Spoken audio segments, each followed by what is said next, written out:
And today's unique in question has been the Vestige of Darkness, Tenebrous Crown. It gives a myriad amount of stats, but we really are looking at the physical damage from hits contributes to chill, magnitude, and freeze buildup, and the actual star of the build, the Bodok haunts your presence. Now, what's made this interesting is the Bodok doesn't scale with any type of damage you can put out. So it doesn't scale with frost, chaos, physical. You can't modify his damage directly like that. However, you can modify his attack speed. And so we went on a journey. How do we modify his attack speed? Now, on the wiki, it says the Bodok receives 5% more attack speed per enemy power in your presence. Now, how do we get enemy power? Now, that's a great question. And that's where the true journey begins. A Bodok by himself can probably clear your most basic of maps, and he's really not going to do anything past that because his damage isn't all that impressive. But if you can start scaling his attack speed, he starts becoming more reasonable. So our journey begins. We look for things to scale enemy power. The first thing we can come across is this shield. Enemies in your presence count as having double power. And power being the strength rating of the monster based off its rarity. Normals are 1, magics are 2, and rares are 5. So doubling a 1 to 2 really isn't that significant. 2 to 4 isn't that significant. 5 to 10, now you're getting somewhere. That's a 50% attack speed increase to your Bodok. Now, can we scale that even further? We can. Our weapon allows enemies in our presence to have power equal to their grueling madness, and this weapon will inflict grueling madness when we attack. Now, that being said, we are trying to affect everything in our presence with this grueling madness, and going around swinging our hammer at things one at a time to affect them with grueling madness really wouldn't cut it. So we need some more help from the Raven Lord. We can grab his chest piece. Enemies in their presence gain 1 grueling madness each second, which all of this together will add up to 10 power to every enemy. So every enemy starts with a power of 10.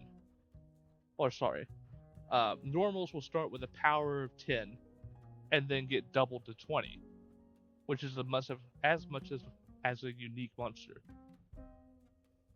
Whereas magics will go to 12 and go to 24. And so on and so forth. And now we can get some real attack speed like you saw in the showcase. Now, unfortunately, we can't scale his damage. We're going to have to find a way to scale the damage that enemies take. And we're going to do that a few different ways. I'm sure there's more, but this is what I've come up with so far, and is the most consistent for me. So, fully breaking armor with supportive skills affect targets permanently by 5% increased physical damage up to 20%.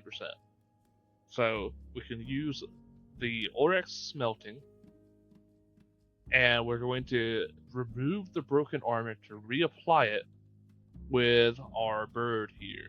Our bird cannot break armor, but it consumes fully broken armor. And you combo with the bird that you get from your chest piece to do 20% overall more damage to a boss.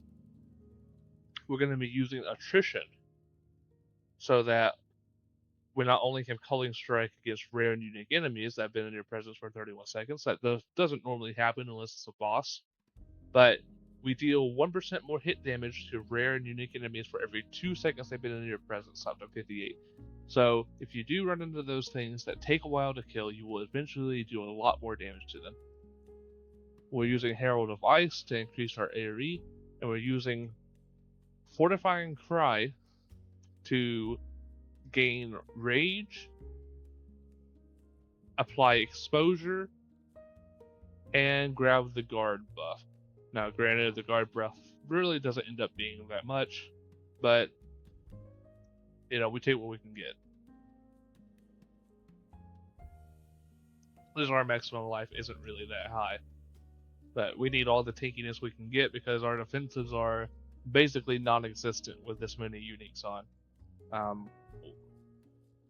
Not only are we low on defensives here, we also have to invest significantly in our talent tree to make the Bodok have enough presence of area to actually start doing stuff. So we're scaling crit and we're scaling presence of area, since the Bodok can crit and his crit's based off your crit. Our mace here just conveniently gives plus 7% to critical strike chance, which is absolutely wonderful, because it allows us to get even our bells in there just to do that little bit more damage that the Bodok isn't doing for us. It allows us to actually kill bosses. If you allow the Bodok by himself to kill to fight by himself, he's not going to kill the boss in a reasonable amount of time, which is unfortunate. I really wish you could scale his damage, but it is what it is. Now, the other thing that I have going on here is I have the Master's Reach gloves, which just came out in the last patch, but I'm not really sure if they're the right ones to have on. It's either the snakebite ones that allow us to target or allow us to add 2 more chills to the target and increase our chill magnitude, or it's this one that's going to give us a little more life and a little more attack speed and damage overall. I'm really not sure. But that's the build so far. If you have any suggestions on how to scale his damage even further, or anything like that, please leave it in the comment below. And if you like the video, please press the like button. Thank you.